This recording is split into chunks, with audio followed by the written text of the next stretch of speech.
So we're live. We're live. Hi, everyone, and welcome to the Nerdy Up North podcast. It's a nerdy podcast, and it's hosted by Northern Nerds. I am one of your hosts, Sam.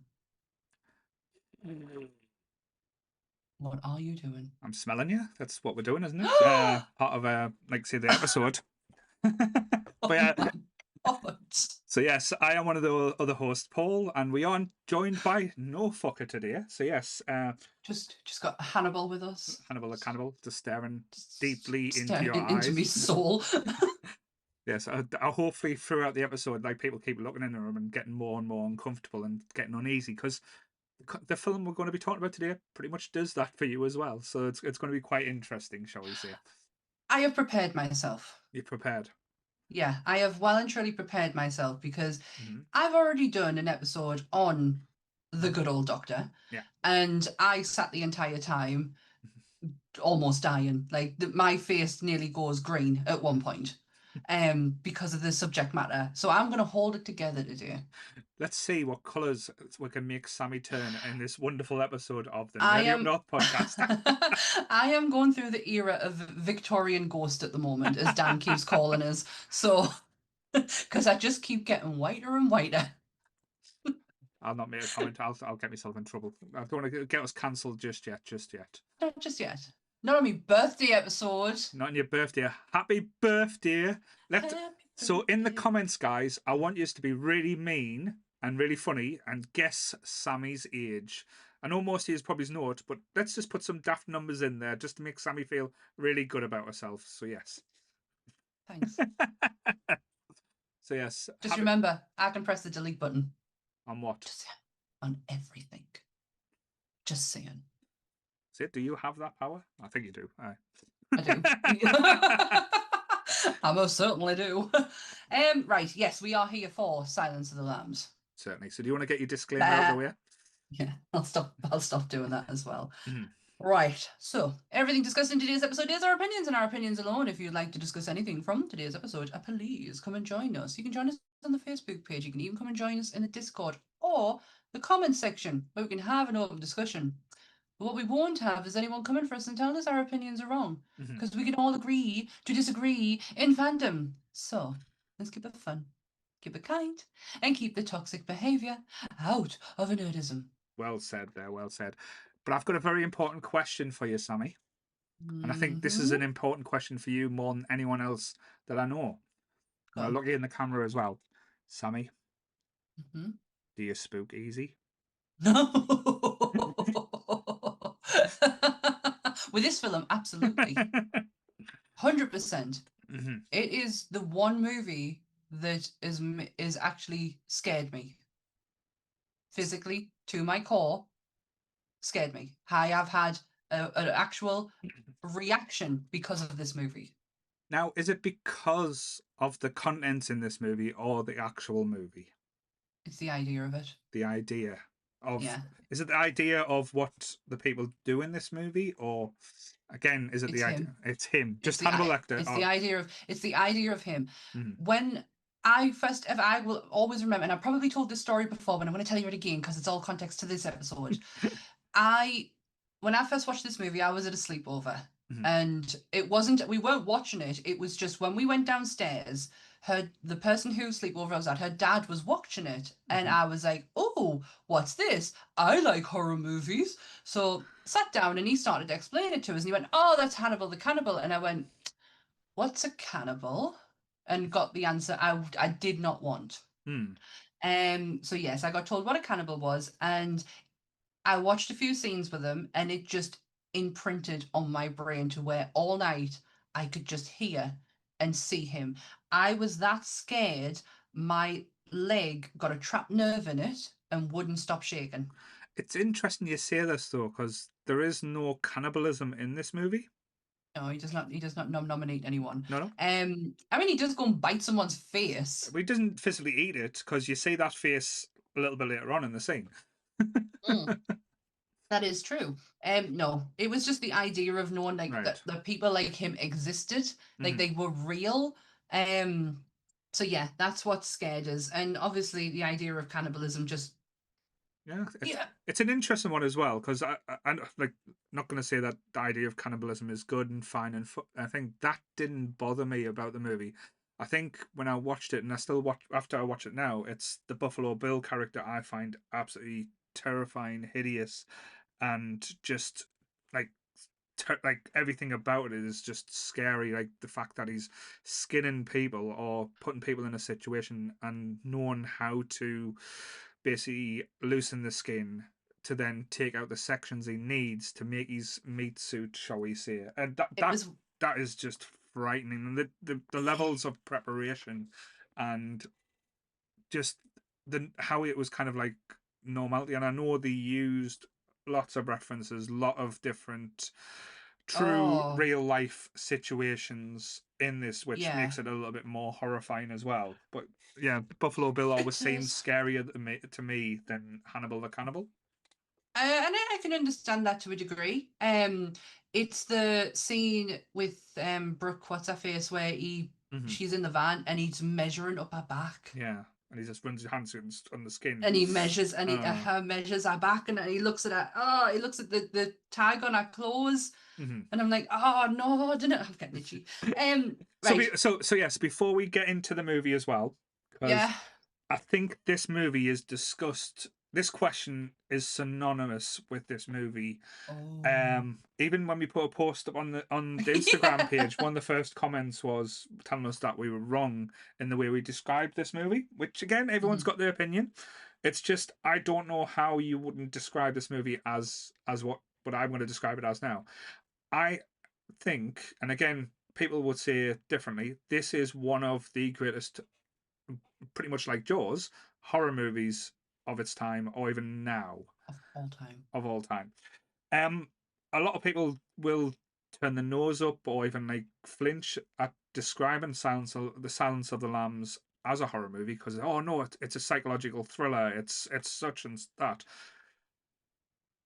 Describe to me what a horror movie is, or the purpose of a horror movie, or how a horror movie makes you feel. That in essence is basic what a horror movie is. If a film scares you, if it makes you Hmm. feel uncomfortable, if you afterwards you have nightmares, or Hmm. it puts you off certain things, to me, that's a horror. That's the purpose of horror. To call it other names like a thriller, again, that's just a posh word of saying, yeah, it's a thriller movie. A thriller can do anything. An action movie, a police, like say a procedure movie. It has all those elements, but down to its core, it Hmm. is one of the scariest horror movies I've seen. Yeah, I will 100% agree. And I blame the Academy Awards Mm-hmm. for putting that idea into people's heads Mm-hmm. because they couldn't stand the idea because this movie was absolutely phenomenal and they couldn't stand the idea that horror Mm-hmm. would come in and sweep the Oscars. Yeah. So they put the tag on Mm-hmm. that it was a thriller. What did I text you last night? My brain's not working now. When people are eating people, it's a fucking horror. Um, yeah, Yeah. I will always class it as a horror movie. Probably one of the greatest horror movies, one of the probably greatest horror books of Mm-hmm. its time. I can't even get my words out. It is absolutely phenomenal. Book series that I have read. I am obsessed with. Red Dragon is and it will always be my favorite book of all time. I think I've owned that at least 4 times over because I have like Mm-hmm. ruined copies. So yeah, I do have, and I want to get these out the way with, not out the way with, but I just want to say them. The Mm-hmm. taglines, Mm. as with every great movie comes a great tagline. Or some interesting taglines, or some what was. Have we had what was before? There's been some Probably have. interesting, yeah. There's been ones where we've gone, why? Yeah, that don't. Yeah, I remember. Yeah, this is coming into my head again. Right, these are the taglines for Science and Lambs. Mhm, Okay, Dr. Hannibal Lecter, brilliant, cunning, psychotic. In his mind lies the clue to a ruthless killer. Clarice Starling, FBI, brilliant, vulnerable, alone. She must trust him to stop the killer. mhm. I don't know what to make of that one. It's like when it was like the other day with Jaws. That's a really long one. That one These just felt ones are like a not game so of long. Scrabble, to be fair. I felt like I was just saying words. Yeah. um, Prepare yourself for the most exciting, mesmerizing, and terrifying 2 hours of your life. Right, okay. So even the tagline is telling you you're going to be scared. Right. To enter the mind of a killer, she must challenge the mind of a madman. I quite like that one. Yeah. May the silence be broken. and the last one from the terrifying bestseller. Which is fair play, fair play. They are some good taglines. And do you know what? That Jaws still is like top tier Yeah. taglines. They were top tier ones. Yeah, this movie is well, it's based off the book by Thomas Harris of the same name, and it is incredibly stylized off a lot of individual people. Yeah, A lot. It's there's so many layers to this movie when it comes to it. When I was watching it with Nick last night, um, like these are some of Nick's favorite movies as well. She loves these type of movies. Like for a 2 hour movie, and again, this isn't me slagging the film off. It feels a long movie, but that's down to the pacing. But the pacing is there for a reason, and it's necessary. yeah, so it feels longer than it is because you're in that situation. You're feeling everything that these people are feeling, the desperation. That's where the film kind of sucks you in. Yeah. But I think it's a very clever film as well because I know they've done TV shows with different characters. They've done a Clarence Starling show. They've done a Hannibal show, which was very successful. With this movie as well, and that's I use the term movie. It feels like in three parts. There's three. Like if you look at it like as a standalone, you get the interrogation bit where Clarice meets Hannibal at the start, and you have the interaction. Then you've got the hunt for Buffalo Bill, like where Clarice goes out with and meets all the different sheriffs, and they start doing the investigation part, and then they move Hannibal to the bird cage, shall we say? That's where probably best described. It looks like a bird cage. It's beautiful. Yeah, and then we get the end, which is some of the most horrific, scary like scenes where Clarice is basically trapped in basically Buffalo Bill's dungeon, and it's just mesmerizing, like the shots and how fear-inducing it is. But it's almost like a mini TV show in a film because there's like say the parts, but it flows well. It's not you'd never feel I'm tired of this movie or think it's just like oh shit this feels longer than it is because you're in that kind of situation. Yeah. But it's interesting as well because there's a lot of different people like see this film different ways. People see it as like as I've said a straight up horror violent monster like showing the worst of humanity. Some people see it as a feminist film, just with like Jodie Foster's. That's why she was enticed into it. But what I find really interesting as well, the FBI see this movie as a recruitment film. Yeah, they do. They Absolutely adored this film, and it really is down to the hard work because Thomas Harris based his characters off certain people, and I'll tell you about them in a bit. But there was one in particular that he based Jack Crawford off, which was John Douglas. And John Douglas then became if you don't know who John Douglas is, sorry, he is the guy behind Mindhunter. He is the person who he basically created what's the word behavioral psychological profiling. Yes, that's it. He created that. He is the guy who termed the coin or coined the term. Dickhead! I can't believe I just said that. Coined the term serial killer. Yeah. His book Mindhunter is one of the best great true crime books out there. He really does lay everything out on the table, and he became a consultant on this movie, and he wanted to make sure that everything was done to how the FBI would be working. Oh God, what's his name? Scott Glenn, who played Jack Crawford, who I love. He will always never forever be my Jack Crawford, even though I really don't mind Harvey Keitel in Red Dragon. This is how I picture Jack Crawford when I'm reading Silence of the Lambs.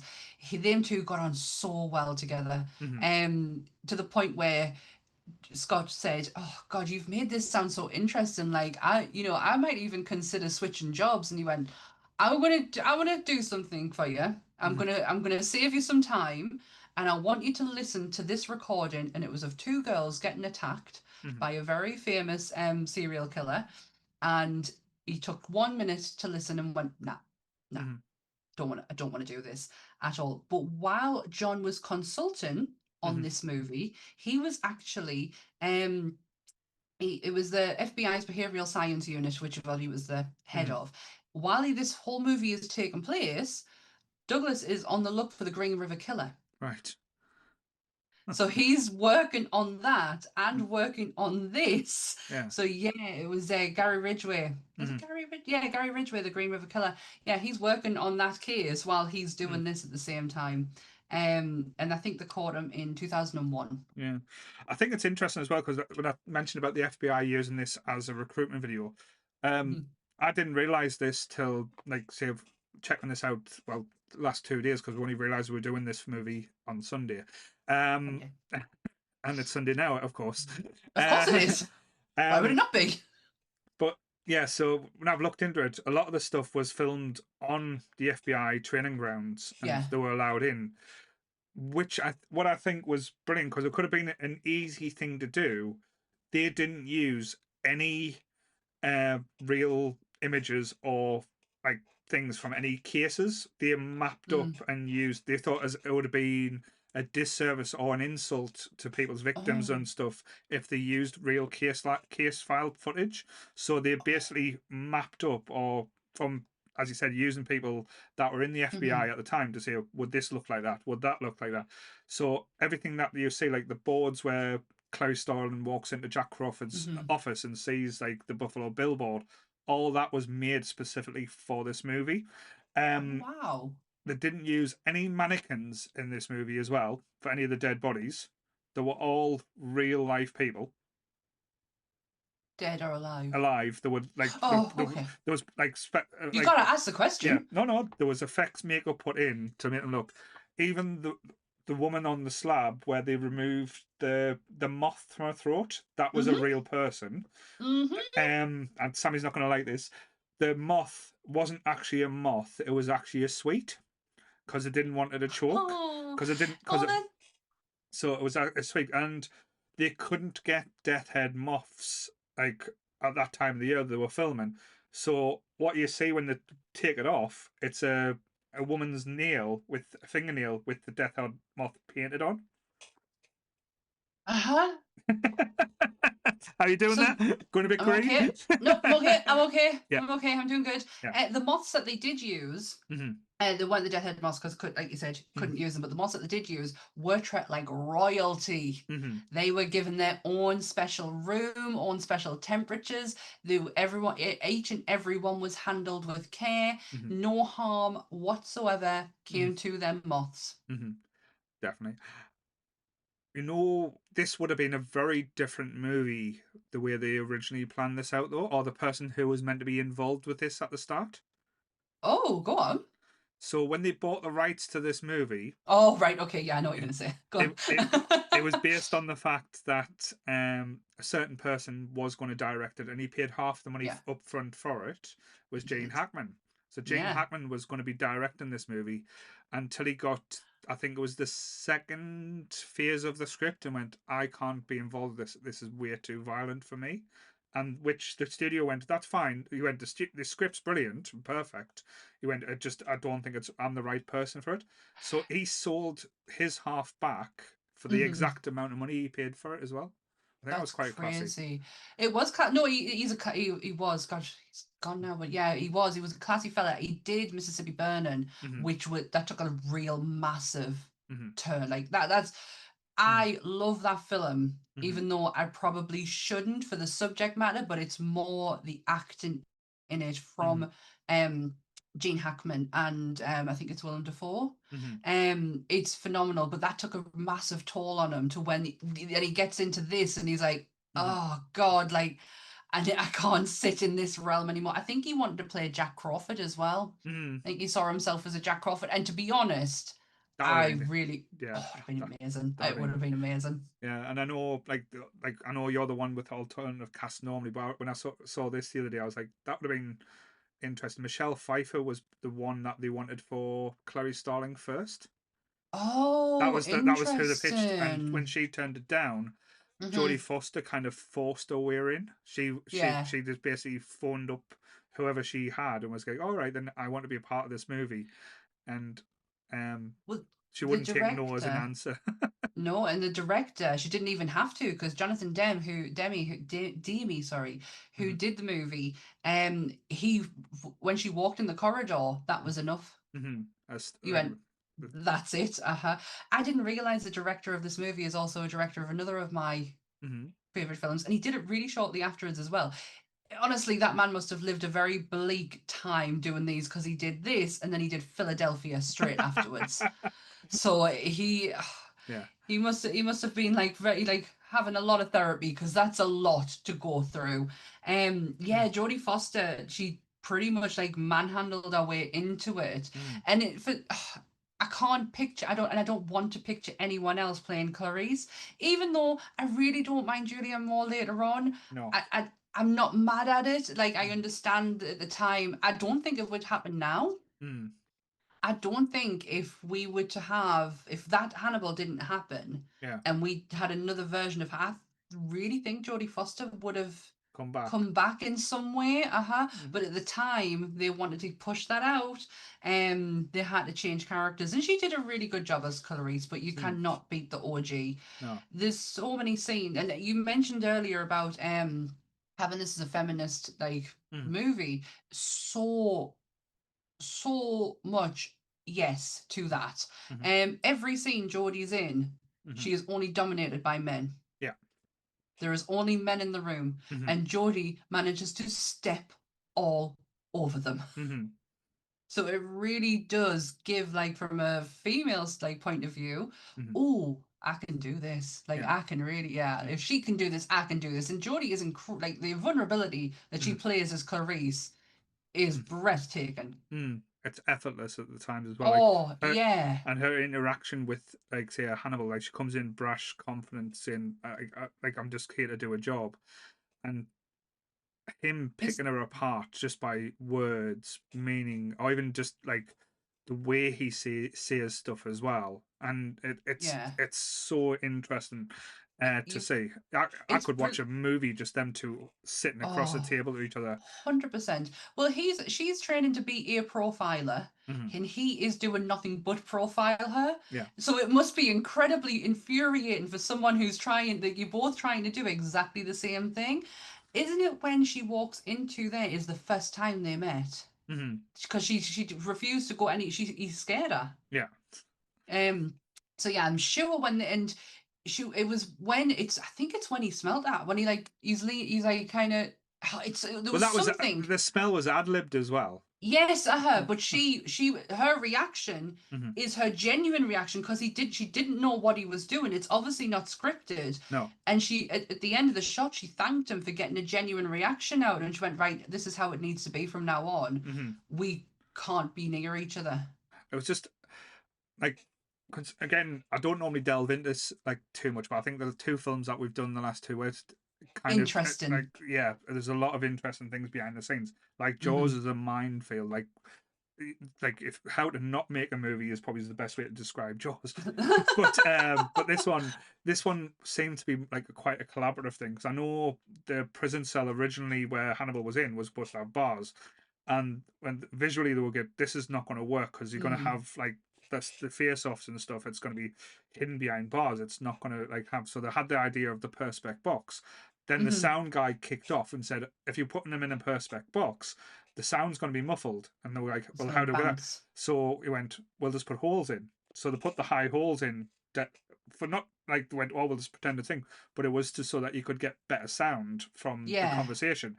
And as soon as Anthony Hopkins saw the holes, he just started playing about with things. He was like, he just looked up and went, I'm gonna sniff through there, and that was the scene. And then like the whole Father Beans and King Andy speech, and he was going afterwards. He was like, I was just doing that to try and poke fun or Yeah. get a reaction, because they told me I am a genius, but I am one of the craziest people on earth. Hmm. So I had to start behaving, and that's where like the look on the eyes and the intensity. And he was like, "Well, they wanted me to be sitting down in the room when we first met." He went, "No, I wanted to be stood there in the middle of that cell, waiting, almost like a predator ready to coil." And that's where he was looking Yeah. at. He's like, "I'm like," the way he saw himself as the most dangerous predator on earth, and he just had a new pet to play with for a little while. Yeah, I agree with that. He based his voice Mm-hmm. a combination of Truman Capote Mm-hmm. and Katharine Hepburn. Mm-hmm. Now, I can get to both of them. However, Anthony Hopkins throughout this movie has a tendency to slip into his Welsh accent. I don't know. He does it when he's quite relaxed, Mm-hmm. and you can tell it's almost like you can hear it himself because his voice changes really quickly. Mm-hmm. But he does talk in and out of a Welsh accent constantly through this movie. But it works. Mm-hmm. It all works. It doesn't sound absolutely terrible. He drops it in Red Dragon Mm-hmm. and Hannibal. You don't hear it at all. Like he's perfected. This is the first time he is playing this. Mm-hmm. And this is coming off the back of Manhunter Mm-hmm. and Brian Cox Cox. playing him. Yeah. So it's a case of we don't want to have the exact same version Mm-hmm. as what we've just had, so we need to change this up a bit. So I'm not mad Mm-hmm. that his Welsh accent comes spilling out. He's a terrifying person. Mm-hmm. But with morals, he does actually have a moral compass. His own moral compass, might I add. It's nobody else's, Mm-hmm. but it is his own. He's a perfectionist. Mm. And if you don't like it, you're going to eat you. Get non-nommed. He is. He's going to num num you. Yeah. That's from. I don't ever take anything that Hannibal Rising has as serious because that book was a travesty. Mm-hmm. It should never have happened. A studio bought the rights for Hannibal Rising, and instantly they were like, "Thomas Harris, you need to write the book. We need the material." Mm-hmm. And he was because he only halfway through it, Yeah. so they bought it before he even finished it, and he had to rush it. So what we got, Mm-hmm. was a rushed version of something Thomas Harris fucking hated. Hates that book. So I don't take that origin Mm-hmm. as gospel. Yeah. I think the closest you'll get to a decent origin of him is the Hannibal the TV show. Yeah, I was going to say they put a lot of right things because they used elements of Hannibal Rising in the TV Hmm. show, but they kind of put things right. A lot of the characters they used because um, this is where Silence of the Lambs and like I say the other movies have a little bit of a checkered past because there's certain rights to certain characters that people can use Hmm. and use in certain things. Like when they had the TV show, they couldn't use any reference to Silence of the Lambs. They couldn't use Clarice Starling, so that was why Will Graham was well, like I say, so prevalent. And I know when like I say the showrunner, I've forgotten his next now. Oh, he did American Gods as well. When he left, and they just basically wrapped up the last season where they were doing elements of Silence of the Lambs in there, but again, because with the like, because I think I did a kind of like an image yesterday where people could choose the favorite of like say all Hmm. the incarnations of Hannibal Lecter, and Yeah. this is the resounding favorite because it is an all-time classic and it's got some of the best performances. I think the reason why it works so well, Mm. and this is probably why a lot of people don't like calling it a horror movie as well, it's so close to the realms of realism that Yeah. the line is blurred. Yeah. Oh, you are 100% right there. Mm. Brian Cox did not do a bad job as Hannibal. I'm No. going to put that out there. He really does not do a bad Mm. job. Mads Mikkelsen is brilliant. But he's more of a Um, sexy Hannibal though. That he's the kind of Hannibal yeah, that a little bit. you A can nibble on little, his, you yeah. can nibble on us a little bit. You're I'll like, nibble on oh, you. I shouldn't be enjoying this. Yeah. Yeah. But what I've only ever watched the first season of Hannibal, and I could not get past what they were doing to Will Graham. Mm-hmm. I know that man from Red Dragon, and Mm-hmm. that was not Will Graham. Yeah. That was not Will Graham. Please go and read Red Dragon. Mm-hmm. But yeah, Brian Cox's performance is good. It just you can't beat how perfect Hopkins is in this movie. It's absolute perfection. And it's not a case of, well, everyone else is, terrible, so he is looking great. Everyone in this movie is perfect. Yeah, and I think with Hopkins as well, he could have been quite an imposing, like not imposing, like like you wouldn't give him a second look. You would think, oh, like if he came to get me, I could probably put up a fight. I'm not too worried. Then you get to the birdcage scene where the two prison guards, and you finally see the ferociousness and how. He's actually quite gentle about it if you look at him, because he's kind of, when he's swinging that baton around, he's doing it in time to the music. Mhm, So he's so he mhm, has it. He's so methodical about it. Like, he's mhm. just so gentle and just Like, smacking everyone around. That scene sends shivers like down my spine. well, this is probably the Um, best way I could describe it as well. Like throughout this movie, everyone else is playing checkers, he's playing chess. He is yeah, one move ahead. He knows every single piece. He knows where, if he just says one line or one word, he'll send people off in different directions. He's got, as you said, Brooke Smith's, Catherine Martin's life in his palm of his hand, and he's playing it this yeah. like it's nothing. And it's kind of like, I know you're saying he's got a moral compass. He's got no empathy when it comes to like life and stuff like that aspect is. It's like, I think it's the people that interest him rather than likes. I don't think he likes Clarice Starton. She interests him. It's intellectually. Yeah. She can get onto it. She can be on the same level as him intellectually, and that's what piques his interest. Hmm. He does have a level of empathy for people, but it is not to a great deal where it really matters to him. Hmm. Like, he can brush it off really quickly. Hmm. He's not really based on anyone directly. He's based on a multitude of people. Um, the first one is Dr. Alfred Bellini Travanino. Glad While you not a tried to say that. he's not a cannibal. He's a Hmm. doctor who just loved to murder. Right. And he was, yeah, actually, Thomas Harris actually encountered him while he was in prison, Right. and found his intelligence and demure fascinating. All right. Didn't really look into the fact of why Thomas Harris was in prison, but Hmm. yeah. Albert Fish, notorious serial killer, also had cannibalistic tendencies. Hmm. I will never ever go and visit anything on Fish at all. Him, not in the slightest interest. No. And the last one was Peter Manuel, who Hopkins actually drew inspiration from. Right. He was a Scottish serial killer, and he used his performances from his court case to portray his version of Hannibal Lecter. All right. Interesting. Yeah. Yeah. So, because I know we're talking Horrible. about the relationship between Hannibal and Clarice at the moment, Yeah. because in the different variations or different movies or even books, shall we say, Uh-huh.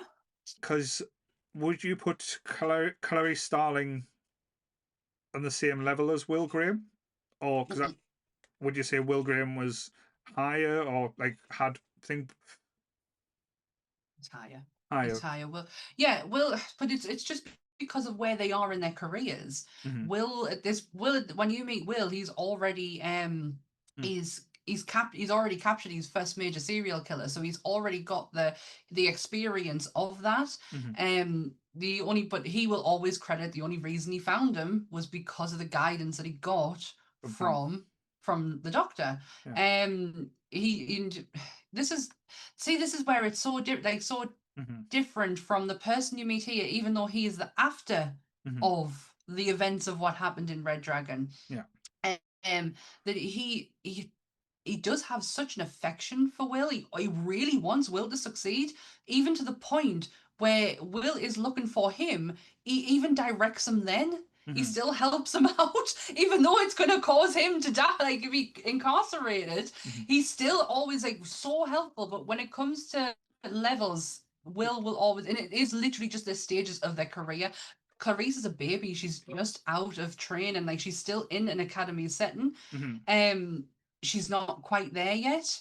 It's just interesting because, like you said, the relationship between Will and the Doctor. Like, Mhm.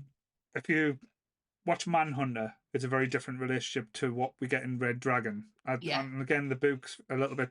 more similar to the more recent The one, more recent one, yeah.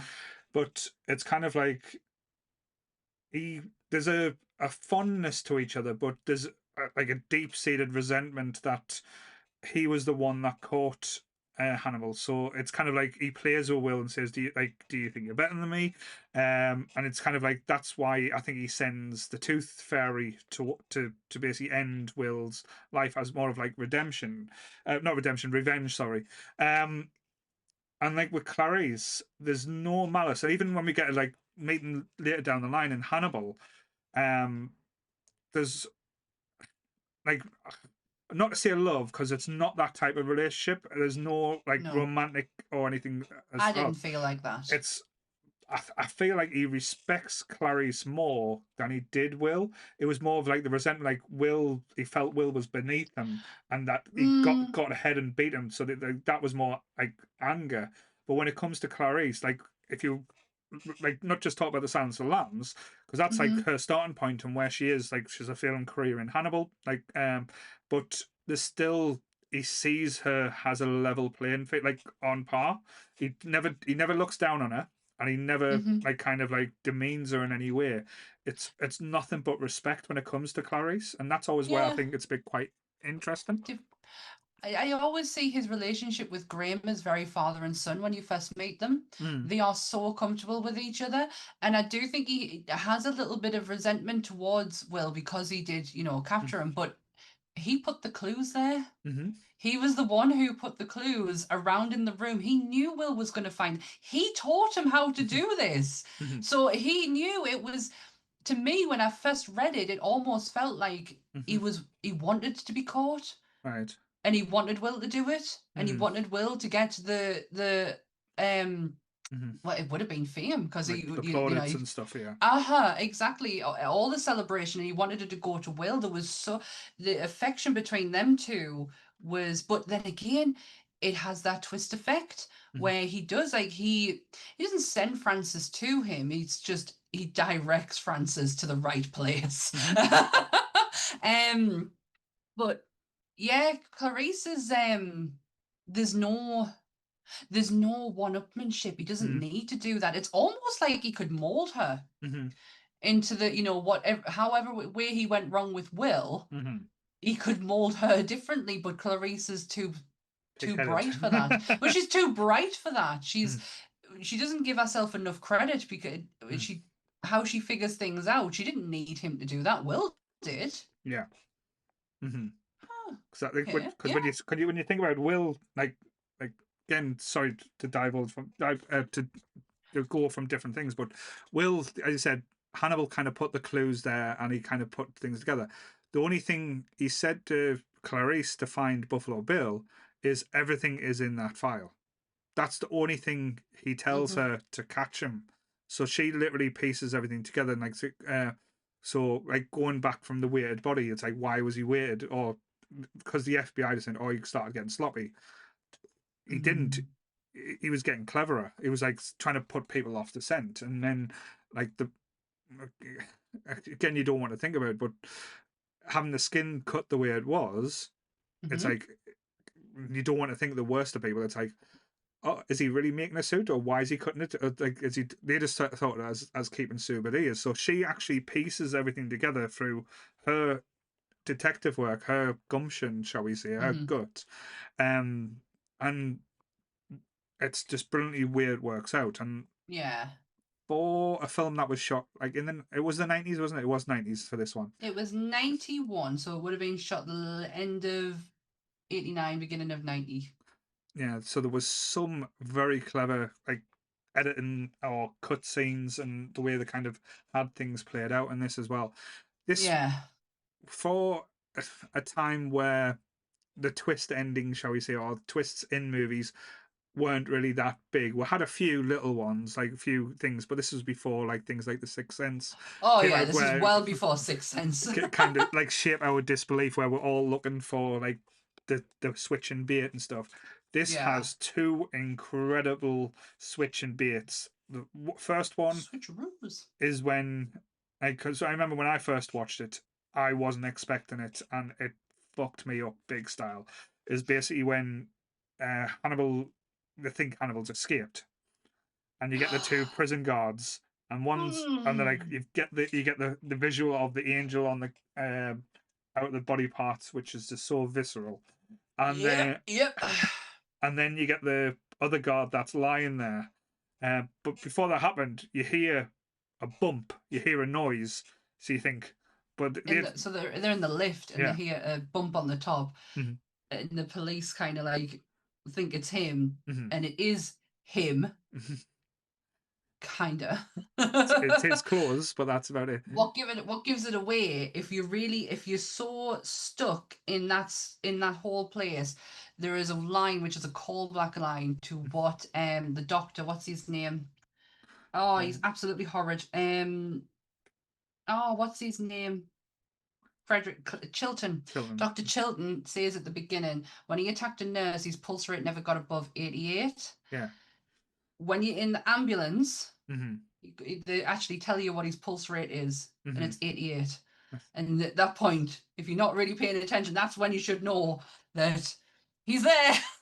But what I love about, well, this is probably going to turn you a bit of green as well. What I love about that scene as well is when he sits up, it's not just the face that's stuck on, it's like the whole hair and everything that's wrapped around his head.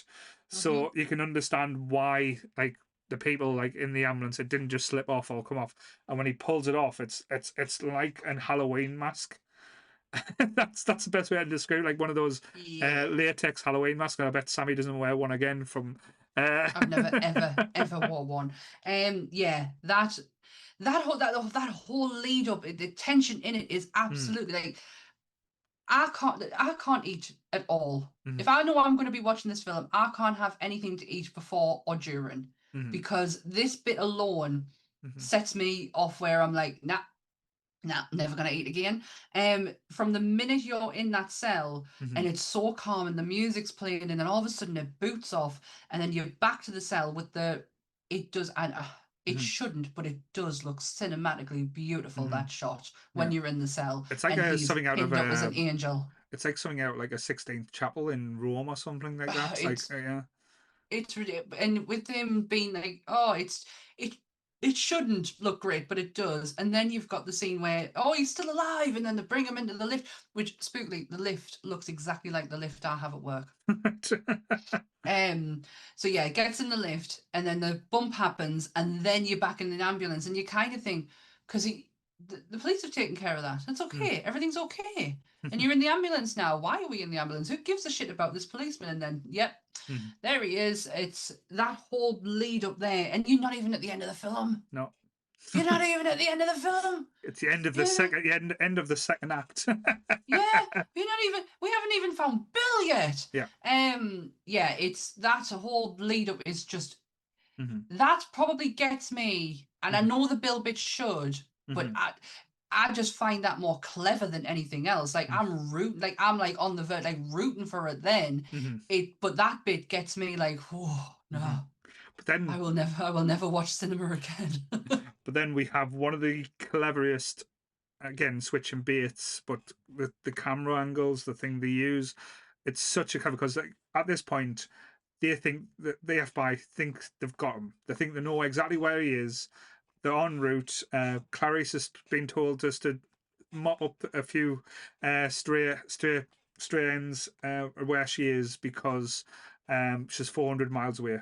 And Oh, that's right. So they think they've pinned his house down, but mm, she is actually somewhere completely different. yeah, she's at the Yes, first that's victim. right. She's at the first victim that, from the reason that that she was weighed down, they think she thinks, oh, she wanted to hide him more because he had a relationship with her or knew her type thing. Hmm. So he goes to she goes to visit the first one to do some investigation and just knock on a few doors, just to ask a few questions, just doing general detective work, which again seems like a nothing, but the But way it, it leads up to that door, you've got the police getting themselves ready. You get the snipers. You've got the delivery guy with like a hidden gun in the box. I Before this, always wanted a box of them flowers, by the way.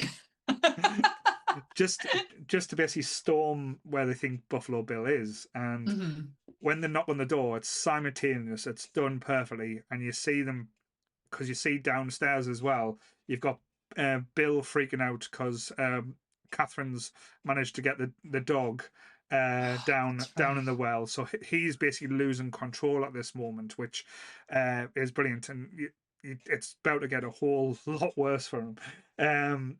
And just that rigging system and everything that's built in the house. And as soon as you open the door, you expect Clarice just to get this nice old woman to say hi, and then you see the SWAT bursting in. Their house is empty, and behind the door is fucking Buffalo Bill. Yeah, it's brilliant how it's edited and put together, because you really think, if you're watching this for the first time, you're like, oh yeah, the fucking FBI are at the door, because there's the door, that's the door going off, Mm-hmm. and they're busting through the door, and you don't actually see them bust, you just hear, you are there with Clarice as she is standing on the other side, and Bill opens it. That house is now a hotel. Right, okay. And it is the Buffalo Bill Hotel. They have done it out, all Silence of the Lambs-ish. And do you know who goes to visit it quite regularly? Doug Bradley. Right, okay. Because his wife is a huge... The Grim Life Collective did a video for Halloween in this hotel as a special with him and his wife, and it's fantastic. But yeah, his whole house has been done out as a tribute to the crazy loon himself. Buffalo Bill is based off 3 individual people. Mm-hmm. You can obviously guess who the first one is. Mm-hmm. Mr. Gein, Mr. Ed Gein himself, the man who likes to make nipple belts. Yeah, Gein's going to be very big soon, a name that is going to be synonymous around your true crime folk, because what's his face? Charlie Cox, not Charlie Cox, Charlie. No, Charlie Human. Charlie Human from Darlington, I think he's from. Yeah, went to drama school with him. Well, what's the guy who does American Horror Story? What's his name? Oh yeah, I can't remember his name. Yeah, Him. Well, he's doing a new monster thingy like he has done recently with the Menendez brothers. He's doing Ed Gein. Oh God, yeah. God help you all. Mm-hmm. Because one is it's grim. It's really sad as well. It's actually a really sad story when you really boil down Gein.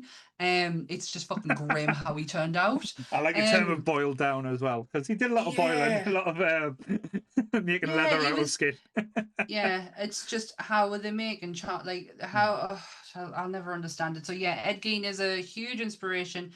Bundy is another. Yeah. The technique that he uses with the van is exactly what Bundy used to do. Mm-hmm. And Gary Hendrick, who was just a fucking monster, absolute monster, and it was the captivity of his victims is where Bill's inspiration is led to. Yeah. But talking about the van scene as well, because that again gives you chills and fear, because that generally did happen with, I said, Ted Bundy, but it's every, like, not just every woman's, but every person's worst nightmare. Like, if you've got a friend, if you've got a daughter, or if you've got someone that can be like vulnerable, and they're just, if they've got a nice nature, it's like trying to help the good Samaritan. It's watching this, it turns you into not wanting to help people as well. Yeah. Yeah. You want help with your couch? You can fuck off. Yeah. I'm not helping you. Not a chance. I've seen Silence of the Lambs. I've know what Buffalo Bill does. Yeah, that whole scene is just fucked up. Like I mentioned earlier, when he sizes her back up, at first I genuinely didn't know what he was doing. Yeah. And then someone had to point it out to us, and I went, "What? No." I do love who plays Catherine. What's her name? Brooke Smith. Yes, she's in Grey's Anatomy, and she's fucking badass in that, just as she was in this. It's the sheer determination from her, and this is what the FBI loved about her character more than anything, because when the FBI used to have kind of like, I wouldn't say like pamphlets, but like instructions on, if you were ever in this position, this is what you need to do. And Brooke does that in her performance with Catherine when she's crying for her mom, and she keeps trying to personalize us. So like, I am a person, I am someone's daughter. I am someone's wife, like I am a person, like really trying to like make sure that the person who has got you held captive knows that you are a human being.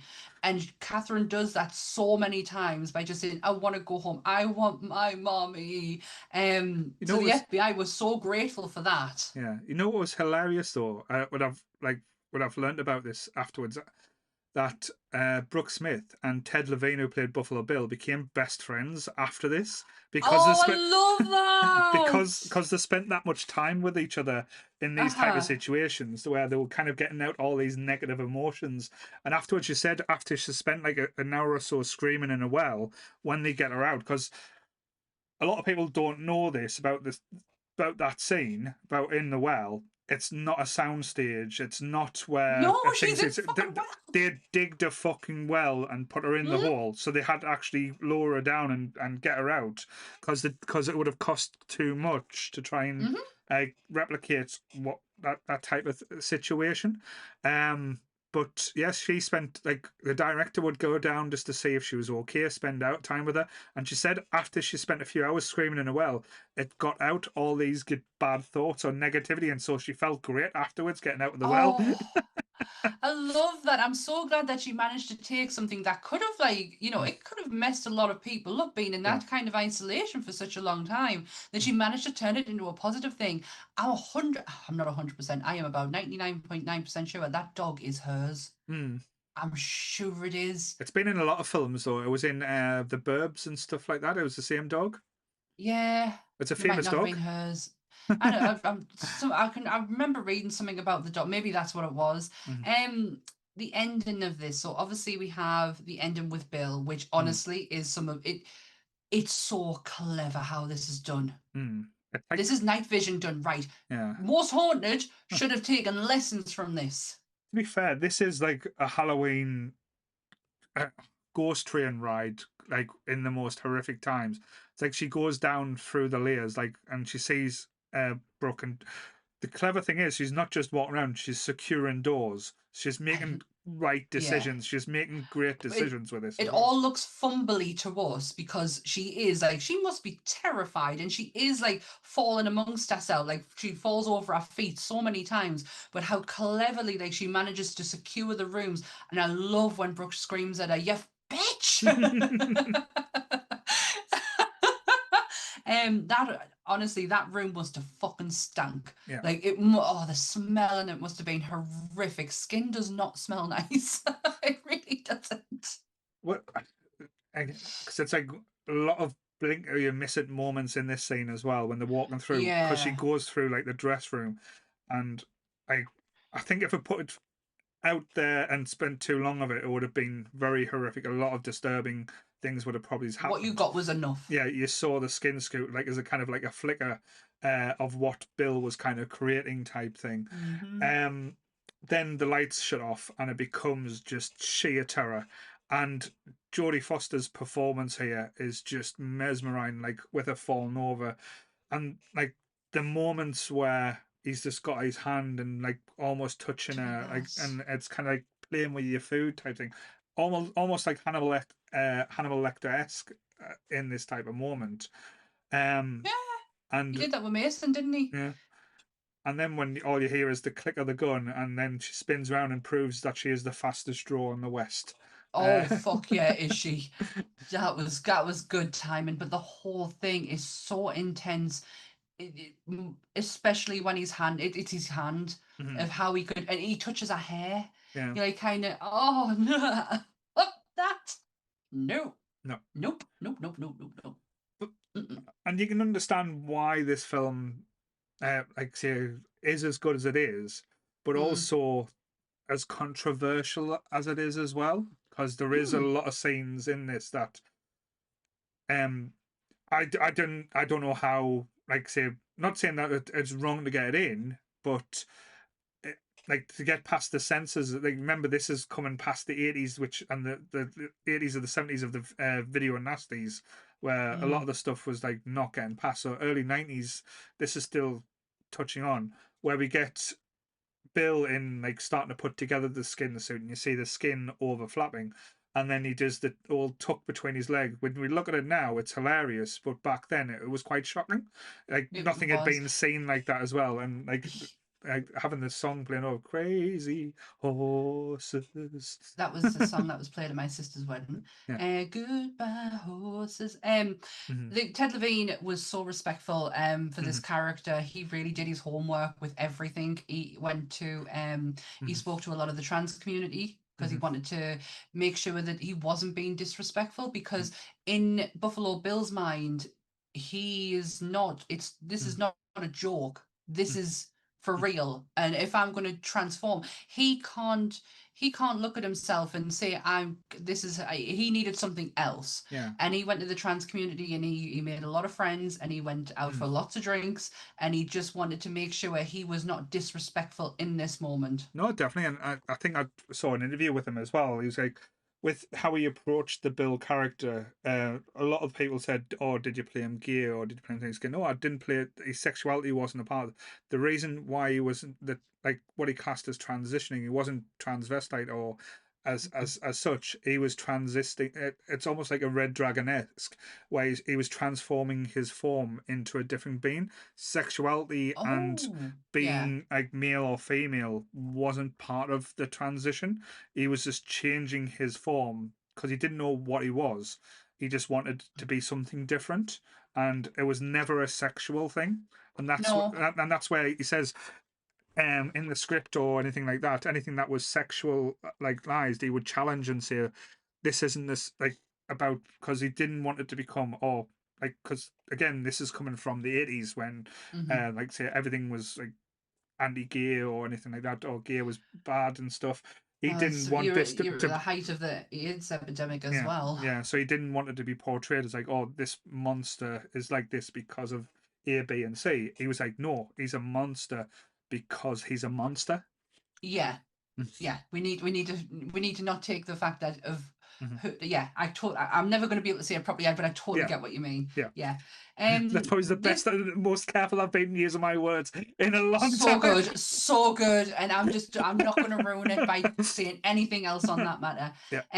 This Mm, movie did have so the ending that you do get in this mm, film is, we all know, mm, Clarice gets the star and Hannibal mm, rings her, and it's like, mm. yeah, has that moment Moment. there. Yeah. That was going to be completely different. Yeah. So there's an alternative ending where Hannibal is on the phone to Clarice, Mm-hmm. still the same thing, but he's had some cosmetic surgery, so he looks a little bit different. Mm-hmm. Even though when we see him, you know fine well that is Dr. Hannibal. Hannibal Lecter. Yeah. And before he hangs up, he tells Clarice that she looked very lonely in the blue suit today, indicating that he was still around. Mm-hmm. It's then revealed that he's actually tied and gagged Dr. Frederick Chilton in his home, Mm-hmm. with a dead security guard lying on the floor. The scene ends with Lecter holding a knife and saying, "Well, Dr. Chilton, shall we begin?" Mm-hmm. Before the camera fades to black. Yeah. The director hated it. Right. Absolutely hated it. He wanted the ambiguity Yeah. of, you decide what happens to Dr. Frederick Chilton. And again, that's an interesting choice, but I think I can understand why they were thinking, but Chilton is such an odious character. He's a dick. Yeah. It would have been quite an interesting to see him getting his comeuppance. But yeah, I like the whole what happened next, and you can make your own mind up. And hmm did he eat his liver? Did he chew on his brain a little bit? Uh, Yeah. did, Did he did, do a whole Ray Liotta kind of thing? mm, Yeah, this is yeah. I'm happy with the ending that we've got. And in some way, yes, I would Chilton deserve to get his comeuppance, because mm, he is a monster on a whole different level. yeah. He took Hannibal on because he knew he could write a book. Mm-hmm, He'd already, that was already done and just like mm-hmm, all sealed and everything. So mm-hmm, yeah, yeah. I don't like I don't mind it, but I do like it. And there's always oh, that's right. That's what I wanted to get into. That's what I'm rambling for. mm-hmm. This movie is the most misquoted movie of all time. Even It more beats than Empire, Casablanca. even Empire Strikes Back. Yep, beats Casablanca. It's right back. Most misquoted movie of all time. Right. When he sees Clarice, what does he say? Which part? When I can't even think of when it actually happens. So, anyways, Because the only thing I can think of is he ate his liver with some fava beans and a nice no, Chianti. when he sees, everyone says, "Well, hello, Clarice." Well, okay. I He see. doesn't. He No. says, "Good evening, Clarice." Right, okay. And the line only appears in Hannibal. Right, okay. Doesn't appear in Silence of the Lambs. There is one line that is close, though. Mm. It's because again it was what I was going to close the episode off with, but again I'll say it now because like I say I've given away the spoiler. He says, "Well, Clarice, have the lambs stopped screaming?" That's quite close. I can Yeah, understand why people get a Mandela effect with that. yeah, But yeah, apparently it's the most misquoted movie, and that is the only example that I am given. yeah. I was going to say, They sorry, don't give any other. I was going to say, well, Sammy, has the lamb stopped screaming for you now? They've stopped talking about cannibals, but yeah, that you've just killed me ending. Thanks, Sammy. I'm so sorry. I'll change it in post. Don't worry. Scrap this bit out. This film holds such a special place for me, and it's such a weird place for us to put it in because it is the movie that made me scared for the first time ever. Like Dolly Dearest was a whole different thing. That was my first encounter with horror, and when I finally realized, no, it happened. Nothing had happened. So therefore, I'm just going to go forth with my horror journey. This got me on such a different level, but it's always I love it. Like I absolutely love it. I've read the books. Like I mentioned on Sunday, I've got a fantastic signed picture above my head of the full cast. I think it's because it is something that's genuinely scares us. So I'm like, if I want to be scared, then I'm going to watch this. But I can't just watch this. If I'm watching Silence of the Lambs, you know, Red Dragon is going on after. Why Hannibal, after? I will. I don't watch them in order. I All can't. right. Don't know why. Just can't. It would make sense to do it in continuity, Yeah. but I just can't because I'll always start with this movie. I'll Yeah. never start with Red Dragon for some reason. Interesting. Even though Red Dragon is, like I say, it's my favorite book of all time. Mm-hmm. Movie wise, I do love it. It is really good. It just will never be able to top this one. Yeah. Again, like just going back to the production as well. Just before we sign off, just because You've done your homework on this one, I think mind. it deserved it. To be fair, it's one of those movies Yeah. where it just demands respect. And again, I think a lot of people can just basically say "Oh, it's off the cuff going through," but it's just like as you said, making this movie. The company involved, like the producer, was an Orion one. I don't think Orion's around anymore, but No, I was thinking about that today because it was Orion who did. Is that what Gene sold his rights to? yeah, Yeah. how their company work. And again, this is going throwback to like 80s movies making. The studio was very much for the movie makers. They were like, hmm right, this is your script. This is what you've sold us. You go and make that movie. We will be hands off. We won't tell you what to do. And Yeah. this is where a lot of the freedom came with Silence of the Lambs to do stuff that probably wasn't the norm or could have been seen as too violent or I think like this was one of the movies where they had no studio execs on the lot as they were That's filming. good. When they were making the movie, the people involved were good. This is a damn good movie. When the guys said, "I've not felt this way since American Gigolo" type thing. This is the level of kind of Wow. like they were getting the vibe from, but all the people that were involved, like the people, like the director had his like people who he works with like all the time, like certain Yeah. casts, like the guards being in all like a few of his films, like people who like one of the morticians and stuff is just people that he's normally worked with, but also people who would like on the staff, like one of the writers was in scenes. Oh. He was like one of the sniper people in like that stormed the fake house and stuff like that. So it Oh. kind of got like people who were involved in the background Yeah. and give them One forefront and person. yeah. One person. Hmm. There's one cameo in this, and I've just shut me bloody notes down, and I wanted to make sure I got this out. God damn it! There's one cameo appearance, and I have never been able to find him. Hmm. George A. Romero is in this movie. It's okay. He is a bearded man who accompanies Dr. Frederick Chilton and the two guards who forcibly remove Clarice after her final meeting with Dr. Hannibal Lecter. and I can't see him. Even in addition, Dave Early from Dawn of the Dead also appears as one of the SWAT team members. And Jonathan Demme, I'm really sorry if I'm saying his name wrong. It's Demme. He's the director of it. He makes his own cameo as well by being a guy with a blue cap at the end of the movie, just walking past. Also, he has a, as many directors do, Jonathan has a tendency of using little trademarks that he puts in every movie. And his is, he mentions Roger Cormac in every film he ever does. Right, okay. And he did it in this as well. But yes, I just shut everything down and I was like, damn it. Yes, George Romero is in this movie, and Clarice is the biggest influence to Dana Scully from the X-Files. There we go, there's me all told him. But as I said, the inspiration from this movie came like so many things have came from this, or like a lot of like the police TV shows that we get use this as a blueprint on how to do like detective shows, or like and like serial Look at killer. Criminal Minds. It's crazy how things are seen. But again, similar to what we were talking about Jaws, like this one, Silence of the Lambs, it kind of felt like the perfect storm. It was like getting the right cast, might not be the original cast that the people wanted, but getting the right cast, getting the right elements in there, letting people have kind of that freedom to express themselves, not being under such a tight thing. Act. Which let them act. Yeah, and it's hilarious as well because Anthony Hopkins did an interview, and it's like one of the things I saw, and he is a prickly bastard when he wants to be. He can be one of the most nicest people, but he can just cause trouble. And he flipped on the interview just because this used the word chemistry with Jodie Foster, and he says chemistry. We just done our fucking jobs. We acted. Yeah. I can totally picture that. He was very much like that with Thor as well when he was in the Thor franchise. This movie got, I mentioned at the beginning about the Academy Awards, and they didn't dare call it a horror film because it was up for how many? I don't know how many it was up for, but it won 1, 2, 3, 4, 5, 6, 7. It was up for the top 5. Right. It won all 5 of them.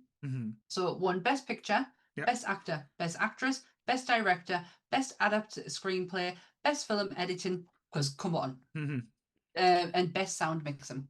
Very good. Like it cleaned the Oscars. Yeah, it's such a special movie as well. I think again with this, it kind of led to like the debate that will probably rage on and like forever. Like, what would you class as a horror movie? What would you class as a thing? I think horror now has such a dimension or different brackets. It's to pigeonhole one thing. It's crazy how people still view it as that. But this. Well, just for 1 second, just about the Oscars. This is to give you an idea of what they were up against for that year. It was 92's Oscars, Terminator 2, Beauty and the Beast, Bugsy, JFK. Right. Now that is cinematic masterpiece. City Slickers.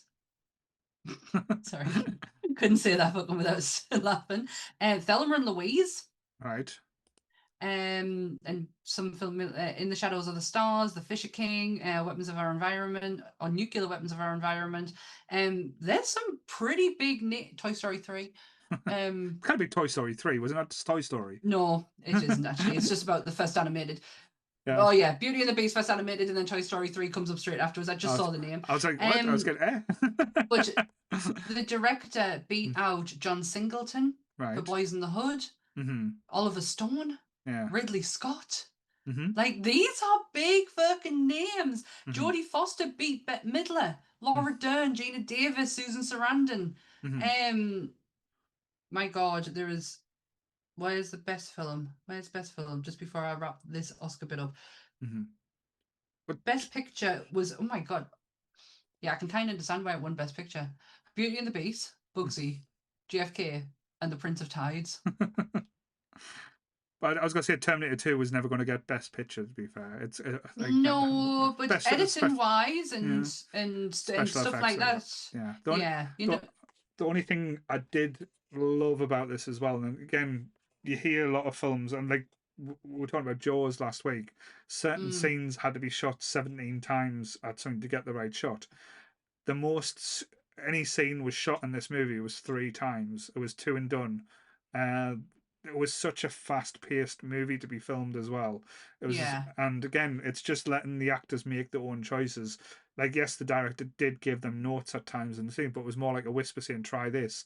They tried it, filmed it, and then that It's was it just a to compare. collaborative effort. Yeah. It was just a massive collaborative effort. Nobody's ego was above anybody in this movie. Hmm. Especially the director. He really, I mean, he's going up against the like of Anthony Hopkins, who he could Hopkins could have trounced him, Hmm. in all honesty. But no, Hmm. it definitely everything that takes place in this pays off. Like I said, I've already done an episode of Dr. Hannibal Lecter where we do get into like the nitty gritty, dirty, grimy Hmm.